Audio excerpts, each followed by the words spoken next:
സാമൂഹിക ഐക്യം തകരുന്നത് മുൻനിർത്തി അഭയാർത്ഥികൾക്ക് വിലക്കേർപ്പെടുത്തുമെന്ന് അയർലൻഡിലെ നിയമമന്ത്രി ജിം ഒ കല്ലഗൻ.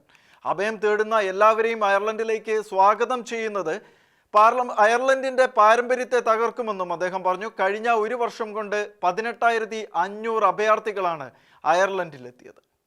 അയർലൻഡിന്റെ സാമൂഹിക ഐക്യം തകരുന്നത് മുൻനിർത്തി അഭയാർത്ഥികൾക്ക് വിലക്കേർപ്പെടുത്തുമെന്ന് അയർലൻഡിന്റെ നിയമമന്ത്രി ജിം ഒ കല്ലഗൻ. കഴിഞ്ഞ വർഷം 18,500 അഭയാർത്ഥികളാണ് എത്തിയത്.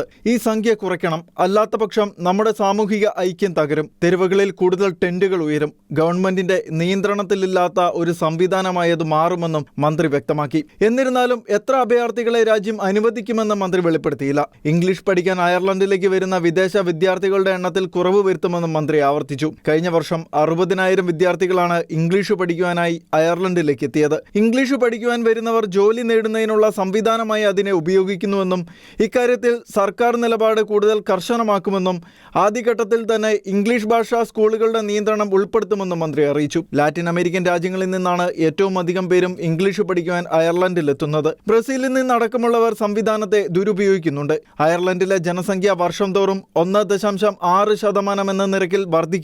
ഇത് വളരെ ഉയർന്നതും അതിശയകരവുമാണെന്ന് ഒ കല്ലഗൻ ചൂണ്ടിക്കാട്ടി. ജനസംഖ്യ വർദ്ധിക്കുന്നത് സമ്പദ് വ്യവസ്ഥയുടെയും അതോടൊപ്പം ഒരു രാജ്യമെന്ന നിലയിൽ അയർലൻഡിന്റെയും വിജയമാണ്. എന്നാൽ ഈ വർധനവ് സർക്കാർ നൽകുന്ന മറ്റ് സേവനങ്ങളിൽ നിലവിൽ വലിയ സമ്മർദ്ദമുണ്ടാക്കുകയാണെന്നും അദ്ദേഹം കൂട്ടിച്ചേർത്തു. International desk, ഷെഖേന news.